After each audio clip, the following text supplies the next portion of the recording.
அனைவருக்கும் வணக்கம். சகோதர சகோதரிகளே, நண்பர்களே, நம்முடைய ஆசிரியர் தகுதி தேர்வு தேசிய ஆசிரியர் சங்கம் சார்பான வழிகாட்டி நிகழ்வில் இன்றைய தினம் 40வது நாள் 42வது வகுப்பு அறிவியல் பாடத்தில் தாள் 1 மற்றும் 2 எழுதுபவர்களுக்கு உரியது. வழிகாட்டுவதற்காக திருமதி சே கலைவாணி அவர்கள், பட்டதாரி ஆசிரியர், அரசு மேல்நிலைப்பள்ளி குறுக்கத்தி அவர்கள் வருகை தந்துள்ளார்கள். அவர்களை தேசிய ஆசிரியர் சங்கம் மாநில மாவட்ட அமைப்பின் சார்பாக வணங்கி வரவேற்கின்றோம். அனைவருக்கும் இனிய மாலை வணக்கம். இன்னைக்கு வந்து 3rd ஸ்டாண்டர்ட்ல சயின்ஸ் ஃபர்ஸ்ட் லெசன் வந்து எனது உடல். இதுல வந்து ஃபர்ஸ்ட் என்ன கொடுத்துருக்காங்கன்னா, கை கழுவுதலோட நன்மைகள், சுத்தம் குறித்து தெரிஞ்சுக்கிறது. அடுத்து வந்து கழிவறைகளோட பயன்பாடு, ஆர்கன்ஸோட அந்த பாதுகாப்பு அறியறது. அடுத்து வந்து உடல் மற்றும் புலனுறுப்பு, அதாவது பிசிக்கலி சேலஞ்சு பீப்புளுக்கு எப்படி ஹெல்ப் பண்ற டெண்டன்சி, இதெல்லாம் நம்ம இது காமனான விஷயம்தான். இதுல வந்து என்ன கொடுத்துருக்காங்க, டேட்டா வைஸ் என்ன கொடுத்துருக்காங்கன்னா, உலக கை கழுவும் தினம் வந்து அக்டோபர் 15. அடுத்து வந்து உலக கழிவறை தினம் வந்து நவம்பர் 19. அடுத்து தேசிய குடற்புழு நீக்க நாள். இதெல்லாம் கொஞ்சம் குறிப்பெடுத்துக்கோங்க. இதை நம்ம திருப்பி நம்ம பார்க்கணும். இவற்றை குறிப்பெடுத்துக் கொள்ள வேண்டுகிறோம். நன்றி. அடுத்து ஓகே சார். அடுத்து வந்து மேலும் அறிந்து கொள்வோம்ல, இந்தியாவோட தலைநகர் வந்து புதுடெல்லியில ஒரு டாய்லெட்டுக்குமே தனி மியூசியம் வச்சிருக்காங்க. இதுல வந்து என்னன்னா, அதாவது பிசிஇ 3000 இருந்து இப்ப 20th செஞ்சுரி 20ஆம் நூற்றாண்டு வரை இருக்க பல்வேறு நாடுகள்ல பல்வேறு விதமா பயன்படுத்தக்கூடிய கழிவறைகள்ல மாதிரிகள் வந்து இங்க வச்சிருக்காங்க.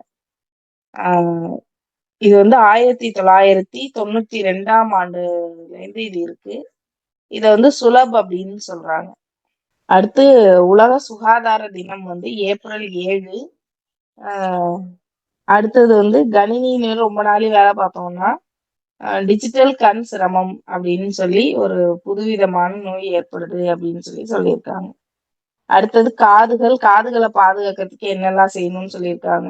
சவுண்டு அதிகமான சவுண்டை வந்து கேட்கக்கூடாது. அடுத்து வந்து ஹெட்ஃபோனோ இல்லை இயர்ஃபோன் வந்து போடும்போது அதுலயே சொல்லும் காஷன் அப்படின்னு சொல்லும். குறைந்தபட்ச ஒலி அளவுல வந்து கேட்கணும், அதிகபட்சமா இருக்கக்கூடியதை நம்ம கேட்கக்கூடாது. அடுத்து வந்து இந்த பட்ஸ் வச்சு காது நோண்டுறது, அடுத்து வந்து இந்த காது குறும்ப வச்சு நோண்டுறதெல்லாம் செய்யக்கூடாதுன்னு சொல்லியிருக்காங்க. இதெல்லாம் சின்ன குழந்தைங்களுக்கு ஒரு நம்ம எப்போ யூஸ்வலா நம்ம சொல்ற விஷயங்கள் தான். அதுக்கு அடுத்தது வந்து முக்கியமான கொடுத்துருக்காங்க, ஒலி அளவை வந்து டெசிபல் அப்படிங்கிற அளவால அளக்குறோம். இது வந்து 85 டெசிபலுக்கு மேல போச்சு அப்படின்னா அது வந்து ஆபத்தானது அப்படின்னு சொல்லியிருக்காங்க. அடுத்து மூக்கு, எப்படி காதுக்குள்ள எதையும் குடையக்கூடாதோ அதே மாதிரி மூக்கு நோடக்கூடாதுன்றது மாதிரி சொல்லியிருக்காங்க.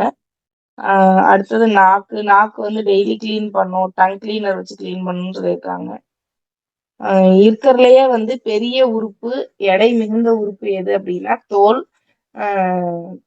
தோல் தான் வந்து இருக்கிறதுலே ரொம்ப பெரிய ஆர்கன். ஏன்னா எங்க பார்த்தாலும் ஸ்ப்ரெட் ஆயிருக்கிறது. இந்த தோல்ல எந்த ஒரு டிசீஸ் அப்படின்னாலுமே அது வந்து ஈஸியா போகாது. ஏன் அப்படின்னா தொடர்ச்சியா ரொம்ப பெரிய உறுப்பாக இருக்கிறதுனால தோல் வியாதி வந்து ரொம்ப அதனால அது ரொம்ப பாதுகாப்பா பார்த்துக்கணும். அதுக்கு அடுத்தது குட் டச் பேட் டச் பத்தி சொல்லியிருக்காங்க. நமக்கு தெரியும் குட் டச் பேட் டச்.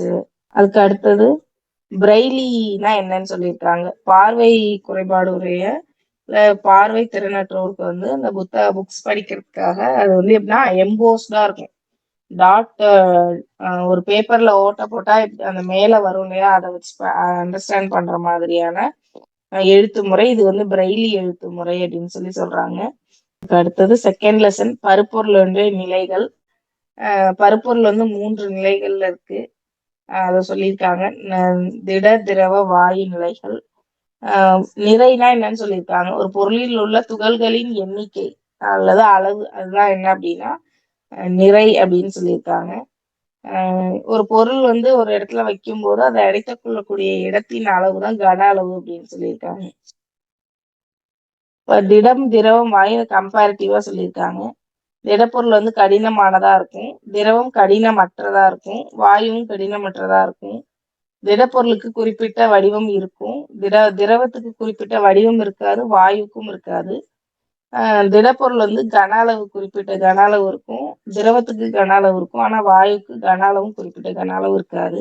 அது கொஞ்சமான ஸ்பேஸ்ல அடைச்சு வச்சீங்கன்னா கொஞ்சம் ஸ்பேஸ எடுத்துக்கும். நிறைய ஸ்பேஸ்ல அடைச்சு வச்சீங்கன்னா அது நிறைய ஸ்பேஸ எடுத்துக்கும். ஆக எவ்வளவு பெரிய இடம் கொடுத்தாலும் அதை ஆக்குப்பை பண்ணிக்கும். அதான் வந்து இந்த வாயுவினுடைய நேச்சர். அதுக்கு அடுத்தது வந்து செயல்பாடுகள்லாம் கொடுத்துருக்காங்க. வாயு வந்து என்ன பண்ணா விரவுதல் பண்பு. பாய்மம்னு ஏற்கனவே நம்ம ஒரு கிளாஸ்ல பார்த்திருக்கோம். வாயுவும் திரவமும் சேர்ந்து வந்து என்னன்னா பாய்மம் அப்படின்னு சொல்றாங்க. இந்த பாய்மம் ஏன் பேர் வைக்கிறாங்கன்னா அது ஒரு இடத்துல இருக்காது அதனுடைய மூலக்கூறுகள். அது சும்மா ஓயாம அலைஞ்சிட்டே இருக்கும். அதனால வந்து இப்ப அதனாலதான் வாயுக்கு வந்து குறிப்பிட்ட கன அளவு கிடையாது அப்படின்னு சொல்லி சொல்றோம். அதுக்கு அடுத்தது வந்து பருப்பொருள நிலை மாற்றம். உருகுதல் அப்படின்னா திடப்பொருள் திரவமாக மாறுறது வெப்பத்தின் காரணமாக. அது பேர் தான் உருகுதல். திரவம் வாயுவாக மாறுதலுக்கு பேரு ஆவியாதல். திரவ பொருள் திடப்பொருளாக மாறுறதுக்கு பேரு உறைதல். வாயு திரவமாக மாறுறதுக்கு பேரு சுருங்குதல். அதான் கொடுத்திருக்காங்க. அதுக்கு அடுத்தது வந்து காற்று அப்படிங்கிறது வந்து கலவை அப்படின்னு சொல்லியிருக்காங்க.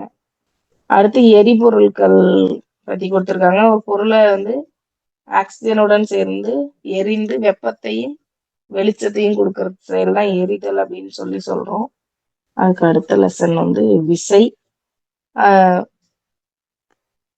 விசை வந்து ஒரு ஒரு விசை அப்படின்னா என்னன்னா ஒரு ஒரு பொருளினுடைய நிலையை மாற்றலாம் அல்லது மாற்ற முயற்சிக்கலாம். அப்படிப்பட்ட ஒரு செயலுக்கு பேர் தான் என்னன்னா விசை அப்படின்னு சொல்றோம். இந்த விசை ஒண்ணு இழுத்தலா இருக்கலாம், இல்லைன்னா தள்ளுதல் மூலமா நடக்கலாம். இந்த ரெண்டின் மூலமாகவும் விசை வந்து ஒரு பொருள் மேல செயல்படலாம். ஒரு பொருள் வந்து நேரத்தை பொறுத்து ஒரு இடத்துல இருந்து இன்னொரு இடத்துக்கு மாறிட்டு இருந்தது, நகர்ந்தது அப்படின்னா அதுக்கு பேர் இயக்கம். அப்படி மாறல அப்படின்னா அதுக்கு பேர் ஓய்வு. இந்த ஒரு பொருளினுடைய நிலையை மாத்தணும்னா கண்டிப்பா நம்ம விசை கொடுத்துதான் ஆகணும். விசை கொடுக்காத வரைக்கும் அந்த பொருள் அதோட நிலையிலே இருக்கும்.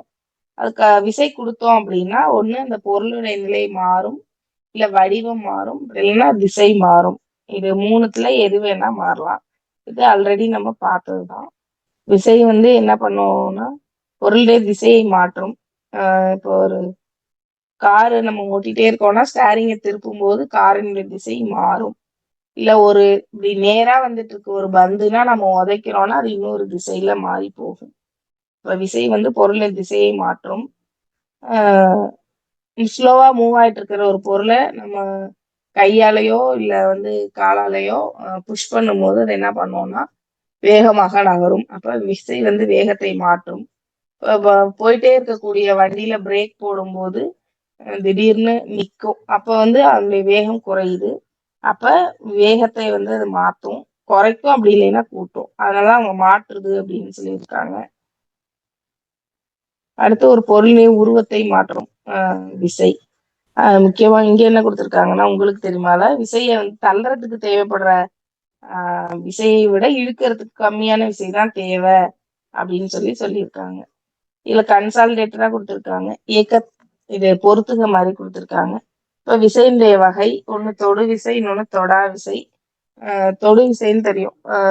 தொடும்போது மட்டும்தான் வந்து அந்த விசை செயல்படும். அதுதான் வந்து தொடு விசை. தொடா விசைனா தூரத்துல இருந்து கூட ஒரு பொருளை மேஜிக் மாதிரி இப்ப காந்தத்தை வச்சு நம்ம ஒரு இரும்பை இழுக்கிறது மாதிரி இழுக்க முடியும். அதான் தொடா விசை. தொடு விசை வந்து நிறைய எக்ஸாம்பிள் கொடுத்துருக்காங்க. இப்ப நம்ம உடம்புல இருக்கக்கூடிய மசில்ஸ் தசைகள் வந்து தசை நார்களின் மூலமாக இருக கட்டி இருக்கு. அப்ப அந்த தசை நார் கொடுக்கக்கூடிய விசை. 2 எந்திர விசை, 3 வந்து உராய்வு விசை. அதுக்கு அடுத்தது தொடா விசை. இந்த தொடா விசைக்கு இங்க என்ன எக்ஸாம்பிள் வேக்கம் கிளீனர் கொடுத்துருக்காங்க. இந்த வேக்கம் கிளீனர் வந்து எதை வச்சு இயங்குது அப்படின்னா, உள்ளார இருக்க வந்து ஒரு வேக்கமை ஏற்படுத்தும் போது வெளியில இருக்கக்கூடிய காற்று என்ன பண்ணும், நகரத்துக்கு முயற்சிக்கும். அப்போ குப்பைகளையும் சேர்த்து இழுத்துட்டு போகும். அதுவுமே அது வந்து எக்ஸாம்பிளா இங்க கொடுத்துருக்காங்க. தொடர் விசைக்கு மற்ற 2 எக்ஸாம்பிள், ஒண்ணு புவியீர்ப்பு விசை, இன்னொன்னு வந்து காந்த விசை அப்படின்னு சொல்லியிருக்காங்க. அடுத்து தசைநார் விசைனா தசைகளை இயக்கும் போது அந்த தசைநார் விசை.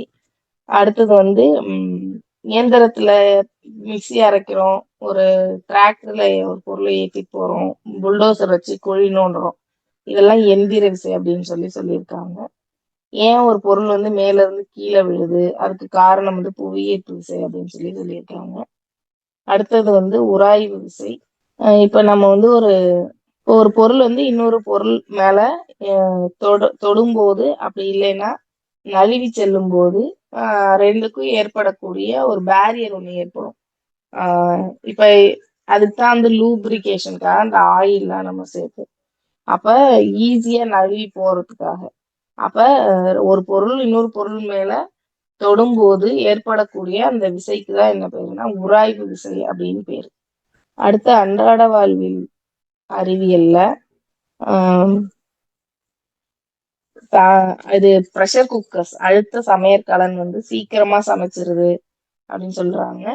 இது எதனாலன்னா, இப்போ அதுல இருக்கக்கூடிய திரவத்தின் கொதிநிலை வந்து ப்ரெஷர் அதிகமாகும் போது கொதிநிலை அதிகரிக்கும். அதனால வந்து லேட்டா தான் தண்ணி கொதிக்கும். ஸோ அப்ப அந்த உணவானது சீக்கிரம் வேகும் அப்படின்னு சொல்லியிருக்காங்க. அடுத்து இந்த மருத்துவ குணங்கள் மிக்க பொருட்கள் என்னென்னத்துக்கு எது பயன்படுதுன்னு சொல்லியிருக்காங்க. பூண்டு வந்து உயிர் எதிர்பொருள்னு சொல்லியிருக்காங்க. ஆன்டிபயோட்டிக் தன்மையுடைய பொருள் தான் வந்து பூண்டு அப்படின்னு சொல்லியிருக்காங்க. இது ரத்த அழுத்தத்தை வந்து சமநிலையில வைக்கிறதுக்கு ஹெல்ப் பண்ணுது. சளியை குணப்படுத்த பயன்படுதுன்னு சொல்றாங்க. அடுத்தது பெருங்காயம், இது செரிமானத்தை அதிகரிக்க பயன்படுது. வயிற்றுப்போக்கு நிறுத்துறதுக்கு பயன்படுது அப்படின்னு சொல்லியிருக்காங்க. அடுத்து இஞ்சி, குமட்டல், அப்புறம் வந்து செரிமானத்தை அதிகப்படுத்த, குமட்டலை குறைக்கும், செரிமானத்தை ஊக்குவிக்கிறதுக்கு பயன்படுது. அடுத்து மஞ்சள், இது வந்து கிருமி நாசினியா பயன்படுதுன்னு சொல்லியிருக்காங்க. அடுத்து மிளகு வந்து சளி இருமலுக்கு நல்ல பொருள்னு சொல்லியிருக்காங்க. அடுத்து லவங்கம், லவங்கம்னா இந்த படத்துல இருக்கு, இது வந்து எதுக்கு கிராம்புன்னு சொல்லுவோம் நம்ம. இது வந்து பல்வலியை குறைக்கிறதுக்கு பயன்படுது. அடுத்தது கொத்தமல்லி சாறு எப்படி தயாரிக்கணும்னு சொல்லியிருக்காங்க. அடுத்தது வந்து இந்த கோப்பையில் எரிமலை குளம், இதை சின்ன சின்ன எக்ஸ்பெரிமெண்ட்ஸ் தான் சொல்லியிருக்காங்க. அடுத்து வந்து டேனியல் ஃபாரன்ஹீட் அப்படிங்கிற ஒரு ஜெர்மன் அறிஞர் 1714 பாதரச வெப்பநிலை மானியை கண்டறிந்தான்னு சொல்லியிருக்காங்க. முன்னாடி வரைக்கும் ஆல்கஹால் தான் பயன்படுத்திட்டு இருந்தாங்க வெப்பநிலை மானிகள்ல. இவர் கண்டுபிடிச்ச அப்புறம் தான் 1714 தான் அதுக்கப்புறம் தான் இந்த மெர்க்குரின்னு சொல்லக்கூடிய பாதரசத்தை வந்து வெப்பநிலை மானிகள்ல பயன்படுத்தினாங்க. அதுக்கு அடுத்து உணவுல இருக்கக்கூடிய ஊட்டச்சத்துக்கள் என்னென்ன, சரிவிகித உணவுனா என்ன, ஒரு நாள்ல இருந்தே பல்வேறு வேலைகளுக்கான டின்னர், நம்ம சொல்ல லஞ்சு, பிரேக்ஃபாஸ்ட் அப்படின்லாம் சொல்றோம் இல்லையா, அதை எப்படி வேதப்படுத்தி அறியறது அப்படின்னு சொல்லி கொடுத்துருக்காங்க. உணவில் உள்ள ஊட்டச்சத்துக்கள் வந்து 6. இதுல என்ன முக்கியமா கொடுத்துருக்காங்கன்னா, உலக உணவு தினம் அக்டோபர் 16, கை கழுவும் தினம் 15. நீங்க ஞாபகம் வச்சுக்கணும்னா கை கழுவிட்டு சாப்பிடணும்னு ஞாபகம் வச்சுக்கோங்க. கை கழுவுறது 15, சாப்பாடு உணவு தினம் வந்து 16. கை கழுவிட்டு நம்ம எப்பவுமே சாப்பிடணும்னு ஞாபகம் வச்சுட்டீங்கன்னா ஃபர்ஸ்ட் 15, அப்புறம் 16.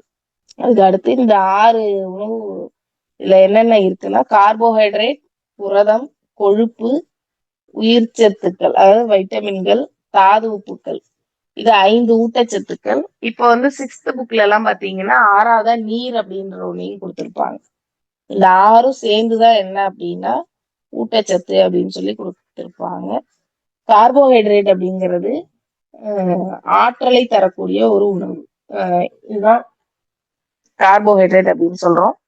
இது வந்து ஒரு கார்போஹைட்ரேட் ஒரு பாலிசாக்கரைட், கூட்டு சர்க்கரை அப்படின்னு சொல்லுவாங்க. ஹையர் கிளாஸ்ல இருக்கும். அடுத்தது வந்து புரதம். இது வந்து வளர்ச்சியை அதிகரிக்கக்கூடிய உணவு உணவு உணவுல இருக்கக்கூடிய ஒரு ஊட்டச்சத்து, வளர்ச்சியை தரக்கூடிய ஒரு ஊட்டச்சத்து. அடுத்தது வந்து கொழுப்பு. இது வந்து ஆற்றலை தரும். இதுவும் சரி, கார்போஹைட்ரேட்டும் சரி, 2மே ஆற்றலை தான் தரும். மெட்டபாலிசம்ல மெட்டபாலிசம் வந்து என்ன அப்படின்னா கார்போஹைட்ரேட். இது சும்மா தெரிஞ்சுக்கிறதுக்காக சொல்றேன். இப்ப வந்து நம்ம சாப்பிடுற ஒரு உணவுப் பொருள் செரிமானமாகி செல்களுக்கு ஆற்றலா மாறுற அளவுக்கு மாறும். இப்ப எக்ஸஸா ஒரு ஃபுட் இருந்துச்சுன்னா அதை வந்து என்ன பண்ணும்னா நம்மளோட திசுக்கள்ல வந்து சேமிக்கும் நம்ம உடல். அப்படி பார்த்தோம்னா இந்த கார்போஹைட்ரேட்டை நம்ம அதிகமா எடுத்துக்கும் போது இப்ப இந்த கொலஸ்ட்ரால் பிரச்சனை இருக்கும் நிறைய பேருக்கு. அப்ப அந்த கொலஸ்ட்ரால் பிரச்சனை இருக்கவங்க நேரடியான கொழுப்புகளை எடுத்துக்கிறத விட அதிகமான கார்போஹைட்ரேட், அதாவது அரிசி சாதம் மாதிரி அதிகமான உணவுப் பொருளை எடுத்துக்கும் போது என்னன்னா அது வந்து லோ டென்சிட்டி லிப்பிட், அதாவது எல்டிஎல் கொலஸ்ட்ரால் சொல்லுவாங்க, அதுவாக கன்வெர்ட் ஆகி உடம்புல வந்து சேமிக்கப்படும். அதனால வந்து இந்த இருதயம் சார்ந்த நோய்கள் இருக்கிறவங்க, அடுத்து வந்து இந்த உடல் பருமன் இருக்கவங்க, இவங்க வந்து அளவை வந்து குறைச்சிக்கிறது நல்லது, சாதத்தினுடைய அளவை. ஏன் அப்படின்னா இந்த கார்போஹைட்ரேட் வந்து என் ப்ராடக்ட் என்னவான்னா கொழுப்பா தான் மாறி திசுக்கள்ல அடிப்போஸ் டிஷ்யூஸ்ல அது வந்து சேமிக்கப்படும். அதனால அதை குறைச்சிக்கிறது நல்லது. அப்ப கொழுப்போட வேலை வந்து ஆற்றலை தர்றதுதான் அதோடைய வேலை. அடுத்து உயிர் சத்துக்கள், அதாவது விட்டமின்ஸ் தான் உயிர் சத்துக்கள் அப்படின்னு சொல்லியிருக்காங்க. இது வந்து அதிகமான அளவு தேவையில்லை. ஆனா அதே சமயம் வந்து இது இது கட்டாயமா வந்து தேவை. கொஞ்சம் அந்த மைக்ரோ நியூட்ரியன் மேக்ரோ நியூட்ரியன் சொல்லுவோம்ல, அது கொஞ்சமா தேவைப்பட்டாலும் இது வந்து அத்தியாவசியமான தேவையான ஒரு பொருள். இது இல்ல, இது குறைபாடு இருந்துச்சு அப்படின்னா இதனால நோய்களும் ஏற்படும். விட்டமின் ஏ குறைஞ்சா என்ன, பி குறைஞ்சா என்னன்னு நம்ம அதுவும் அடுத்தடுத்த கிளாஸ்ல பார்க்கலாம். அடுத்தது தாது உப்புக்கள். தாது உப்புக்கள்ன்றது எலக்ட்ரோலைட்ஸ் சொல்லக்கூடிய இந்த மினரல், சோடியம், பொட்டாசியம், அதுதான் தாது உப்புக்கள் அப்படின்னு சொல்றாங்க. இது வந்து உடலினுடைய செயல்பாடுகளை ஒழுங்குபடுத்து அப்படின்னு சொல்றாங்க. அடுத்து வந்து சரிவிகித உணவு. இப்ப இந்த சரிவிகித உணவு அப்படிங்கிறது என்னன்னா ஒரு இவ்வளோ வெயிட் இருக்கிற ஒரு மனுஷனுக்கு வந்து இவ்வளோ ஆற்றல் தேவை, ஒரு நாளையே நடத்துவதற்கு இவ்வளோ ஆற்றல் தேவை, அதுக்கு வந்து இவ்வளோ கார்போஹைட்ரேட் எடுத்துக்கணும், இவ்வளோ கொழுப்பு எடுத்துக்கணும், இவ்வளோ விட்டமின்ஸ் வந்து அத்தியாவசியமா தேவை, இவ்வளோ கிராம்ஸ் வந்து எடுத்துக்கணுன்றதுதான் சரிவிகித உணவு. ஆக்சுவலா அவங்க அது என்ன அமௌண்ட்டுங்கிறது வந்து சொல்லலை இவங்க. ஆனா அதுதான் சரிவிகித ஒரு ஒரு சராசரி மனிதனுக்கு தேவையான ஒரு நாளினுடைய இயக்கத்திற்கு தேவையான மொத்த ஊட்டச்சத்துக்களுடைய அளவுதான் வந்து என்னன்னா சரிவிகித உணவு. அது எல்லாமே இருக்கிற மாதிரியான ஒரு உணவு தான் என்னன்னா சரிவிகித உணவு அப்படின்னு சொல்றாங்க. அடுத்து வந்து தெரிந்து கொள்வோம்ல என்ன கொடுத்துருக்காங்கன்னா கேரட்ல விட்டமின் ஏ இருக்கு. தவிடுனா ரைஸ் பிரான் சொல்லுவாங்க. தவிட்டுல வந்து விட்டமின் பி இருக்கு. நெல்லிக்காயில வந்து விட்டமின் சி இருக்கு. பால்ல விட்டமின் டி இருக்கு. சூரியகாந்தி எண்ணெயில வந்து விட்டமின் இ இருக்கு. முட்டைக்கோஸ்ல விட்டமின் கே இருக்கு. அடுத்தது வந்து அதாவது நம்ம உடல்ல செரிக்க முடியாத ஒரு உணவு என்ன அப்படின்னா நார்ச்சத்து தான் வந்து நம்ம உடல்ல இருந்து செரிக்க முடியாதது. நம்ம குடல்னால செரிக்க முடியாத ஒரு உணவுப் பொருள் என்ன அப்படின்னா அது வந்து நார்ச்சத்து. இந்த நார்ச்சத்து வந்து எதுல இருக்கும்னா அவரை குடும்பம், அதாவது இந்த பீன்ஸு, இது அவரைக்காய், இந்த மாதிரியானதான் அதான் வந்து அவரை குடும்பம் அப்படின்னு சொல்றாங்க. அந்த மாதிரியான காய்கறிகள்ல இந்த நார்ச்சத்து நிறைய இருக்கு அப்படின்னு சொல்றாங்க. பால் அப்படிங்கிறது வந்து ஒரு முழுமையான சரிவிகித உணவு அப்படின்னு சொல்றாங்க. அடுத்து ஒரு நாளுக்கான உணவு. 3 வேளையில நம்ம உணவை எடுத்துக்கிறோம். இப்போ வந்து ஃபுட்டோட அவைலபிலிட்டி இங்க என்ன கிடைக்குதோ அதை பொறுத்துதான் நம்மளோட ஃபுட் ஹேபிட்ன்றது இருக்கு அப்படின்னு சொல்லியிருக்காங்க. வீட்டு தோட்டம்லாம் கொடுத்துருக்காங்க. அடுத்து நீர். நீரினுடைய முக்கியமான ஆதாரம் வந்து என்னன்னு சொல்லியிருக்காங்கன்னா மழை அப்படின்னு சொல்லியிருக்காங்க. ஒட்டகத்தால வந்து ஒரே நேரத்துல 60ல இருந்து 100 லிட்டர் தண்ணி வரைக்கும் குடிக்க முடியுமா. அதனால அதை அவ்வளவு ஸ்டோர் பண்ணிக்க வைக்க முடியறதுனாலதான் அது வந்து அவ்வளவு நாள் தண்ணி இல்லாம இந்த பாலைவனத்துல வாழறதுக்கான அடாப்டேஷனோட இது இருக்கு. இன்னொரு முக்கியமான விஷயம், இந்த ஒட்டகத்தை வந்து நீரை சேமிக்குதுன்னு சொல்லுவாங்க. அதோட ஹம்ப்ல சேமிச்சுக்குதுன்னு சொல்லுவாங்க அந்த திமில்ல. ஆனா அது ஹம்ப்லலாம் அது நீரை சேமிக்காது. ஆக்சுவலா அதோட பிளட் ஸ்ட்ரீம்லயே சேமிச்சுக்கும். அதோட தன்மை அப்படி இருக்கும். இப்ப நம்ம உடம்புல வந்து எக்ஸஸ் வாட்டர் இருந்துச்சுன்னா அது வந்து வெளியில வந்துரும். ஆனா வந்து நம்மளோட பிளட் ஸ்ட்ரீம்ல வந்து நம்மளால இந்த வாட்டர் ஸ்டோரேஜ் பண்ண முடியாது. ஆனா அதோட அடாப்டேஷன், அதோட தகவமைப்பே சிறப்பானது என்ன அப்படின்னா, அதனுடைய ரத்த ஓட்டத்திலேயே பிளட் ஸ்ட்ரீம்லயே வந்து என்ன பண்ணும்னா, இந்த ஒட்டகமானது நீரை வந்து சேமித்து வைத்துக் கொள்ளக்கூடிய ஒரு தன்மை இருக்கு. அதான் அதனுடைய சிறப்பு அப்படின்னு சொல்றாங்க. அடுத்தது வந்து உலக நீர் தினம் வந்து மார்ச் 22. அடுத்து குடிநீர் பத்தி சொல்லியிருக்காங்க. குடிக்கிறதுக்கு ஏத்த தண்ணி தான் குடிநீர்னு சொல்லியிருக்காங்க. அடுத்தது ஒரு நாளைக்கு வந்து 20 லிருந்து 50 லிட்டர் வந்து தூய நீர், நன்னீர்னு சொல்லக்கூடிய கண்டாமினேட் ஆகாத தூய நீர் வந்து ஒரு மனுஷனுக்கு ஒரு நாளைக்கு பூமியில தேவைப்படுது அப்படின்னு சொல்லியிருக்காங்க. அது ஏற்கனவே நம்ம பார்த்ததுதான். நீருன்ற பாடத்துல கொதிக்க வைக்கிறது என்ன அப்படின்னு சொல்லியிருக்காங்க. இப்போ வந்து எல்லாத்துக்குமே வந்து ஒரு அளவுதான் வெப்பத்தை வந்து ஒரு பொருள் வந்து எடுத்துக்கும். அதுக்கு மேல கொடுத்தோம்னா அது வந்து அந்த நிலையில இருந்து அடுத்த நிலைக்கு மாறும். அப்படி திரவ பொருளை நம்ம வந்து கொதிக்க வைக்கும்போது ஒரு குறிப்பிட்ட அளவு வெப்பத்தை எடுத்துக்கும். அதுக்கு மேல என்ன பண்ணோம் அப்படின்னா, அது வந்து அடுத்த நிலையான ஆவி திர வாயு நிலைக்கு வந்து மாறும். அப்படி மாற அதுதான் வந்து என்ன அப்படின்னா கொதிக்க வைத்தல்னு சொல்றோம். அந்த குறிப்பிட்ட வெப்பநிலையில எந்த வெப்பநிலையில பொருளானது ஆவியா ஆவி ஆகுதோ அந்த நிலையை தான் என்ன அப்படின்னு சொல்றோம்னா கொதி நிலை அப்படின்னு சொல்றோம்.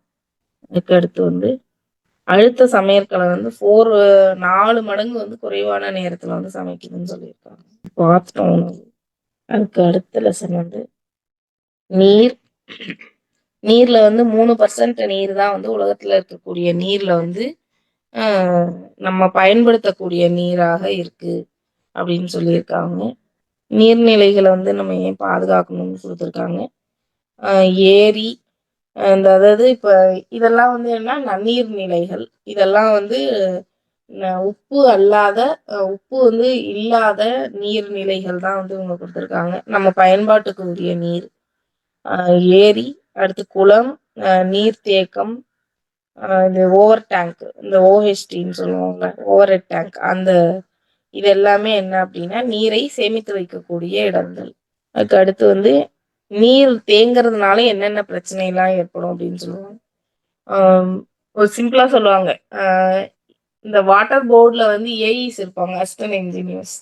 அந்த அசிஸ்டன்ட் என்ஜினியர்ஸ் இருந்தாங்கன்னா ஹெப்படைட்டிஸ் ஏஇ வராது அப்படின்னு சொல்லுவாங்க. ஏன் அப்படின்னா அது ரெண்டுமே என்னன்னா நீர்னால் பரவக்கூடிய நோய். ஹெப்படைட்டிஸ் பி வந்து ரொம்ப மோசமானது. பில நிறைய வெரைட்டி இருக்கு. ஆனா இந்த ஏயும் ஈயும் வந்து என்ன அப்படின்னா நீர்னால பரவக்கூடியது. இப்ப நம்ம இந்த பொய்யூர்ல போய் மருந்து சாப்பிடணும்னா சொல்லுவாங்க.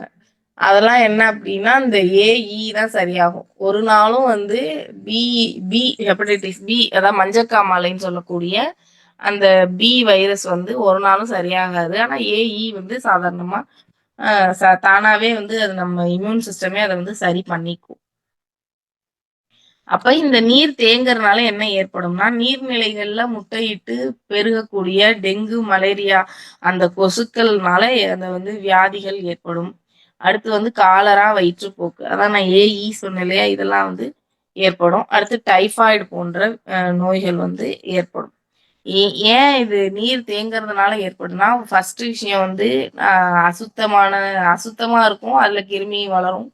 செகண்ட் விஷயம் மலேரியா, டெங்குலாம் வந்து இந்த மலேரியா, டெங்குலாம் வந்து நன்னீர்ல தான் முட்டையிட்டு பெருகக்கூடிய ஒரு தன்மையுடைய கொசுக்கள்.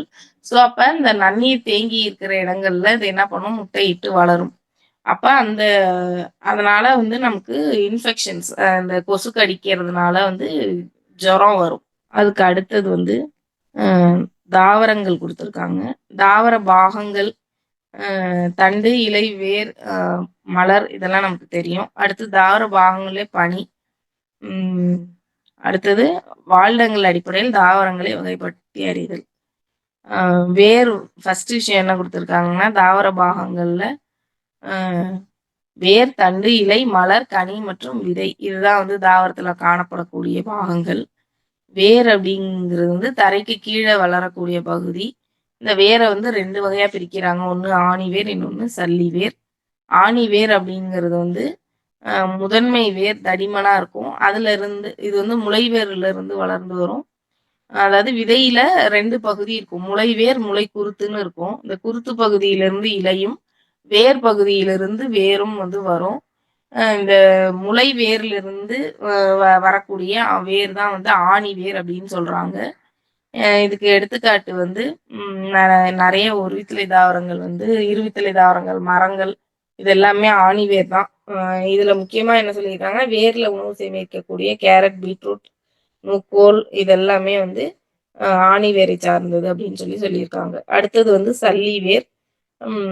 சல்லி வேர் அப்படின்னா இப்ப நம்ம சொன்னோம் இல்லையா முளைவேர்ல இருந்து இல்லாம விதையினுடைய எந்த பாகத்திலிருந்தும் வரக்கூடியது. நெல் வந்து ஒரு நல்ல எக்ஸாம்பிள் இருக்கு. வேற்றிட வேர் அப்படின்னு கூட இதை சொல்லுவாங்க. அடுத்தது வந்து வேரினுடைய பணி. ஃபர்ஸ்ட் தாவரத்தை வந்து மண்ணுல ஊனி வைக்கிறது வந்து இந்த வேர் தான். அடுத்து நீரை உறிஞ்சுறது, அடுத்து வந்து உணவை சேமித்தல். இது 3 வந்து இந்த வேரினுடைய பணி. ஆணி வேருக்கும் சல்லி வேருக்கும் என்ன வித்தியாசம்னு சொல்லி கொடுத்துருக்காங்க. எல்லா வேருமே வந்து கீழ் நோக்கி தான் வளரும். ஆனா வந்து மேல் நோக்கி வளரக்கூடிய ஒரு தாவரம் இருக்கு. அது வந்து அவிசினியா மேங்க்ரூவ்ஸ்ன்னு சொல்லக்கூடிய சதுப்பு நிலங்களில் இதோட யூஸ் என்ன அப்படின்னா, இந்த சலைன் வாட்டர்ல வளரக்கூடிய அதாவது உப்பு நீர்ல வளரக்கூடிய தாவரங்களுக்கு ஆக்சிஜன் பற்றாக்குறை ஏற்படாம என்ன பண்ணுவோம்னா, இது வெளியில இருக்கக்கூடிய ஆக்சிஜனை எடுத்து இந்த தாவரத்திற்கு கொடுக்கும். அதான் வந்து சுவாச வேருன்னு பேரு. மேல் நோக்கி வளரக்கூடிய வேருடைய தாவரம் வந்து தண்டு.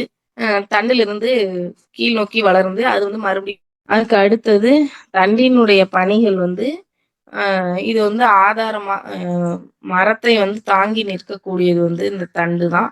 அடுத்து வந்து உணவையும் நீரையும் கடத்தக்கூடிய வேலையை செய்யறது இந்த தண்டு. அதுக்கு அடுத்தது வந்து இலையில வந்து வலைப்பின்னல் நரம்பமைவு, இன்னொரு நரம்பமைவு இருக்கும். இது 2ம் வந்து இலையில இருக்கக்கூடிய வித்தியாசம். அங்க எப்படி ஆணி வேர், சல்லி வேர். இந்த இலைகள்ல வந்து இருக்கிறதுனால பசுங்கணிகங்கள், ஒளிச்சேர்க்கை செய்யக்கூடிய பசுங்கணிகங்கள் இலைகள்ல இருக்கிறதுனால இந்த இலைகளை வந்து தாவரங்களின் சமையலறை அப்படின்னு சொல்றாங்க. தாவரங்கள் தன்னுடைய உணர்வை நீர், கார்பன் டை ஆக்சைடு, சூரிய ஒளி இதை பயன்படுத்தி தானே தயாரித்துக் கொள்ளக்கூடிய நிகழ்வுக்கு வந்து ஒளிச்சேர்க்கை அப்படின்னு பேரு. கீரை வகைகள் இதெல்லாம் வந்து உண்ணக்கூடிய இலைகள். அடுத்து வந்து மலர்கள்.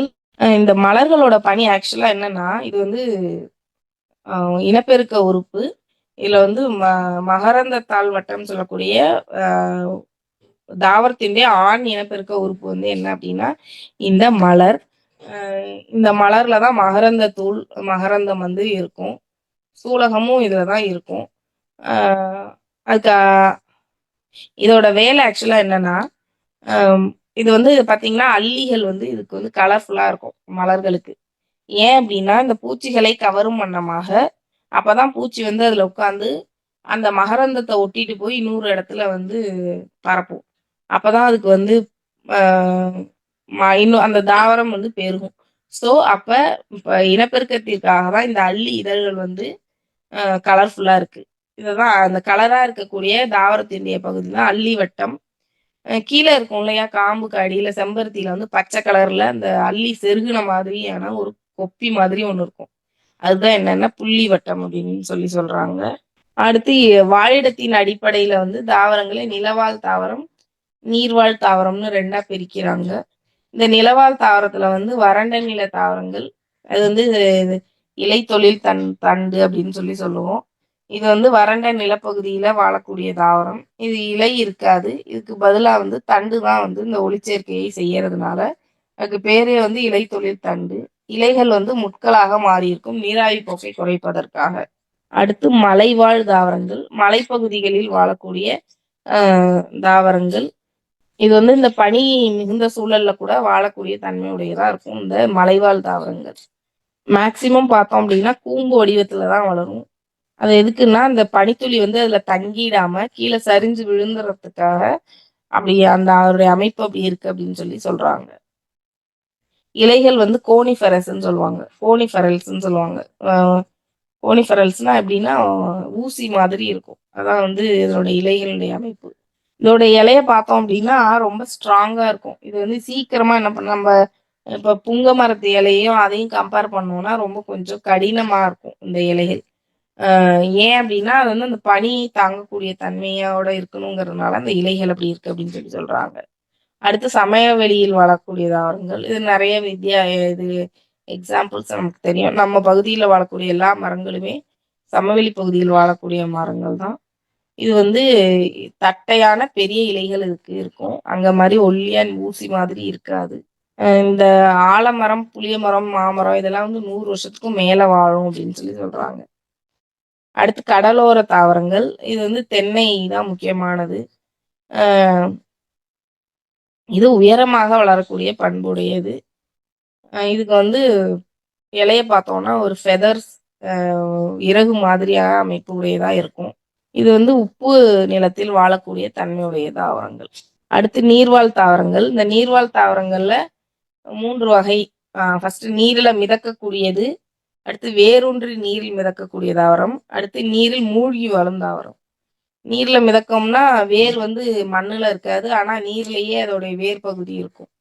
பிஸ்டியா, அ நம்ம ஹைகோர்னியா, அந்த ஆகாய தாமரைன்னு சொல்லக்கூடியது, பிஸ்டியா நெறைய பேர் பார்த்துருப்போம். ஹைட்ரில்லா இந்த மாதிரியான தாவரங்கள். நீர் ஊன்றி வாழக்கூடியதுன்னா தாமரை, அல்லி இந்த மாதிரியான தாவரங்கள். அடுத்து நீர்ல மூழ்கி வாழ்றதுக்கு வந்து வாலிஸ்னேரியா அப்படின்னு சொல்லுவாங்க. அதுல அதோட இலைப்பகுதியே மேல இருக்காது. அது முழு பகுதியுமே எங்க இருக்கும் அப்படின்னா, அடிப்பகுதியில இருக்கும். இதோட எல்லா இந்த நீரில் வேரூன்றி மிதக்கக்கூடிய தாவரங்களுக்கு வந்து முக்கியமானது என்னன்னா, இந்த ஏரன் கைமான்னு சொல்லக்கூடிய அ காற்று நிரம்பிய தண்டு பகுதி. அப்படி இல்லைன்னா, இந்த வெங்காய தாமரையில பார்த்தீங்கன்னா, ஒரு முட்டை மாதிரி ஒரு பகுதி இருக்கும். காத்து இருக்கும். அதுல அத அமுக்குனீங்கன்னா அது உடையும். அப்ப அந்த மாதிரி காற்று நிரம்பிய ஏரன் கைமா என்று சொல்லக்கூடிய திசுக்கள் இங்கு வந்து இந்த நீர்வாழ் தாவரங்கள்ல இருக்கும். அடுத்து நீர்ல மூழ்கி வாழக்கூடியது அதுதான் எக்ஸாம்பிள் வாலிஸ்னேரியா, ஹைட்ரில்லா.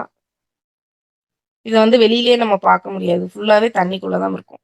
அடுத்தது வந்து ம் நமது சுற்றுச்சூழல். இதுல வந்து என்ன குடுத்துருக்காங்கன்னா, உயிர் காரணினா என்ன? உயிரற்ற காரணினா என்ன? சுவாசிக்கிறதெல்லாம் உயிர் காரணி. எதெல்லாம் சுவாசிக்காதோ அதெல்லாம் உயிரற்ற காரணி. அ உயிர் அதாவது இது இல்லாம அது இல்ல, அது இல்லாம இது இல்ல. அப்ப 2ம் ஒண்ண ஒண்ணு சார்ந்து தான் வாழ வேண்டியிருக்கு. அதுக்கு அடுத்தது சுற்றுச்சூழல்ல வந்து ஒரு சமநிலை இருக்கணும்னா, அந்த ஆற்றல் ஃப்ளோ அ எனர்ஜி ஃப்ளோ வந்து கரெக்ட்டா இருக்கணும். அதுக்கு அடுத்தது மரம் நடுதலோட முக்கியத்துவம் நமக்கே தெரியும். உலக சுற்றுச்சூழல் தினம் வந்து ஜூன் 5. அடுத்து வந்து உயிர் காரணிகள், உயிரற்ற காரணிகள் பத்தி குடுத்துருக்காங்க. ஆ அடுத்து மேலும் அறிந்து கொள்ளும்லாம் குடுத்துருக்காங்கன்னா, அமீபா வந்து ஒரு செல் உயிரி. இது வந்து தன்னுடைய வடிவத்தை மாற்றிக் கொள்ளும் தன்மை இதுக்கு உண்டு. இத வந்து எப்ப கண்டுபிடிச்சா 1755ல கண்டுபிடிச்சாங்கன்னு சொல்லி குடுத்துருக்காங்க. இந்த உயிர் காரணி, உயிரற்ற காரணிகளுக்கு இடையே உள்ள தொடர்ப பத்தி படிக்கிறது தான் இக்காலஜி அப்படின்னு சொல்லி சொல்லியிருக்காங்க. அடுத்து இந்த இந்த கஸ்குட்டா பத்தி சொல்லணும்னா, மஞ்ச கலர்ல பார்த்தீங்கன்னா, கொடி மாதிரி படர்ந்து இருக்கும். செடிகள் மேல. அதே மாரி பில்லுருவின்னு சொல்லுவாங்க. ஆ அதுக்கு வந்து வேறு விடக்கூடிய தன்மை இருக்காது. அது என்ன பண்ணும்னா, இன்னொரு தாவரத்தினுடைய தண்டு பகுதியில தன்னுடைய வேரை நுழைத்து, அது செ அ அதோட இப்ப இன்னும் ஈஸியா சொல்லணும்னா, நம்மளோட ரத்த ஓட்டத்துல அ இன்னும் ஏதோ ஒரு டியூப சொருவி இன்னொரு உயிரினம் வந்து ரத்தத்த எடுத்துக்கிச்சுன்னா, அது எப்படி இருக்கும்? அதே மாதிரி தான் இது. அந்த உயிரினம் சேமிக்கக்கூடிய உணவுப் பொருள், இது எல்லாமே என்ன பண்ணா, இந்த இந்த ஒட்டுண்ணி தாவரம் வந்து எடுத்துக்கும். ஏன்னா, செல்ஃபா இதுக்கு வேரூன்றி வளரக்கூடிய தன்மை இருக்காது. சொல்லுவாங்க, நல்ல மரத்துல பில்லுளி பாய்ஞ்ச மாரின்னு சொல்லுவாங்க. அப்ப பில்லுளின்னா என்னன்னா, அது வந்து அது ஆக்சுவலா ஒரு ஒரு வகையான புல்லு வகை. அது என்ன பண்ணுது, இன்னொரு தாவரத்தினுடைய தண்டு பகுதியில தன்னுடைய வேரை நுழைத்து அ வந்து வாழும். அது வந்து ஒரு ஒட்டுண்ணி தாவரம். அதுக்கு எக்ஸாம்பிள் வந்து இங்க கஸ்குட்டா குடுத்துருக்காங்க. கஸ்குட்டா நிறைய இடங்கள் நம்ம பார்த்துருக்கலாம். காடுகளின் விழாங்கிறது வந்து ஒவ்வொரு ஆண்டும் 1950ல இருந்து ஜூலை ஃபர்ஸ்ட் வீக் வந்து காடுகளின் விழா வந்து கொண்டாடுறாங்க. அடுத்து விலங்குகளினுடைய வாழ்க்கை. ஒரு உயிரினம் வாழக்கூடிய இடம் தான் வந்து வாழிடம் அப்படின்னு சொல்றாங்க. இந்த வாழிடம் வந்து நிலவாழிடம், நீர் வாழிடம்னு 2ஆ பிரிக்கிறாங்க. நிலவாழிடத்தை சமவெளி, காடு அப்படின்னு சொல்லி பிரிக்கிறாங்க. நீர்ல நன்னீர் வாழிடம், உவர்நீர் வாழிடம். உங்களுக்கு தெரியுமால என்ன கொடுத்துருக்காங்கன்னா, ஆஹ் நல்லா வளர்ந்த ஒரு யானை வந்து ஒரு நாளைக்கு 136 கிலோகிராம் வந்து உணவு வந்து அதுக்கு தேவைப்படும்னு சொல்லியிருக்காங்க. ஒரு அடல்ட் யானைக்கு வந்து 136 கிலோகிராம் வந்து உணவு தேவை அப்படின்னு சொல்லியிருக்காங்க. பறவைகளினுடைய அலகுகள். கழுகோட அலகு வந்து பார்த்தீங்க அப்படின்னா, அதாவது இப்போ ஒரு ஒரு பறவையினுடைய அழகை வச்சு அது என்ன வகையான ஃபுட் ஹேபிட், அதாவது உணவு பழக்கவழக்கத்தை கொண்டிருக்கு அப்படின்னு சொல்லி நம்ம கண்டுபிடிச்சிடலாம். இப்போ இந்த கழுகு வந்து பார்த்தீங்கன்னா மாமிச உண்ணி. அதனால அதோட மூக்கு வந்து ரொம்ப கூர்மையா வளைந்ததாக இருக்கும். அடுத்து மீன் கொத்தி. பிடிக்கிறதுக்கு ஏதுவாக நீண்ட அலகு இருக்கும் அதுக்கு. அதே மாதிரி கிளி. தானியங்களை வந்து கொத்தி சாப்பிட்றதுக்கு வசதியான அலகு இருக்கும் அதுக்கு. அடுத்து மரங்கொத்தி. மரங்கொத்திக்கும் நல்ல கூர்மையான உளி போன்ற இருக்கும் அப்படின்னு சொல்றாங்க. அடுத்து குருவி. இது வந்து தானியங்களை தான் சாப்பிடுன்றதுனால இதோட அலகு வந்து ரொம்ப சின்னதாகவும் ஷார்ப்பாகவும் இருக்கும். அடுத்து வந்து உணவு உணவு வலை, உணவு சங்கிலி. அதாவது உணவுங்கிறது வந்து எல்லா உயிரினங்களுக்கும் தேவையானது. இந்த உணவு தான் வந்து ஆற்றலை கொடுக்கிறது. அப்ப ஆற்றல் ஓட்டம் எப்படி இருக்குங்கிறத தீர்மானிக்கிறது இந்த உணவு சங்கிலியும் உணவு வலையும் தான். உணவு சங்கிலி அப்படிங்கிறது வந்து எந்த உயிரினம் எதை சாப்பிடுது அப்படிங்கிறது தான் வந்து உணவு சங்கிலி அப்படின்னு சொல்றோம். ஃபர்ஸ்ட் ப்ரொடியூசர் தான் இருக்கும் அந்த உணவு சங்கிலியில. ப்ரொடியூசர்னா தாவரங்கள் தான் ஒரு உணவு சங்கிலியினுடைய தொடக்கமாக அமையும். ஏன் அப்படின்னா அதுதான் எனர்ஜியை கொடுக்குது. ஃபர்ஸ்ட் தானே அதோட உணவு தயாரிச்சுக்குது. அதனால அதுதான் பேங்க் மாதிரி. அதுகிட்ட இருந்து தான் நம்ம எடுத்துக்கிறோம். நமக்கு ஒவ்வொரு உயிரினத்தை இப்ப கோழி, ஆடு, மாடு அப்படின்னு பார்த்தா அதுக்கு முன்னாடி ஏதோ ஒரு உயிரினத்தை அது சாப்பிடும். அதுக்கும் மேல இருக்கிற உயிரினம் வந்து இதை சாப்பிடும். அப்ப இந்த உணவு பிரமிடுன்னு சொல்லுவாங்க. அதுல பார்த்தோம்னா இந்த உணவு பிரமிடு அடிப்பகுதியில அப்ப என்ன அர்த்தம்னா அதிகமாக இருக்கக்கூடிய எண்ணிக்கையில எது இருக்கணும்னா தாவரங்கள் இருக்கணும். மனுஷனை, விலங்குகளை எல்லாம் விட அதிகமான எண்ணிக்கையில தாவரங்கள் இருக்கணும் அப்படிங்கிறது தான் அதுக்கு இது. உணவு வலைங்கிறது ஒரு சூழல் நிலையில பல்வேறு உணவு சங்கிலிகள் இருக்கும். இதனுடைய வெப், அதோடைய கனெக்ஷன் தான் என்ன அப்படின்னா உணவு வலை அப்படின்னு சொல்றாங்க. அடுத்து வந்து காற்று. காற்றுக்கு வந்து எடை உண்டு. எரியறதுக்கு வந்து காற்று தேவை. ஏன்னா ஆக்சிஜன் அதுல தான் இருக்கு. ஸோ எரியறதுக்கு வந்து காற்று மிக முக்கியமானது. காத்துக்கு வந்து அழுத்தம் உண்டு. அதனாலதான் காத்து அடிக்கும் போது வண்டி ஒரு பக்கமா தள்ளும். நம்மளால வண்டியே ஓட்ட முடியாது. அடுத்தது வந்து சுவாசம். உட்சுவாசம், வெளி சுவாசம் சொல்றாங்க. அதாவது காற்றை உள்ளிழுத்தல் உட்சுவாசம், வெளிவிடுதல் வந்து வெளி சுவாசம். உட்சுவாசத்தின் போது நுரையீரல் விரிவடையும், வெளி சுவாசத்தின் போது வந்து சுருங்கும். இன்னைக்கு வந்து இந்த பலூன் எக்ஸ்பெரிமெண்ட் கூட சொல்லுவாங்க. கீழே ஒரு பலூன் வச்சு டயாப்ரம் அந்த உதரவிதானம் வச்சு சொல்லி காமிப்பாங்க.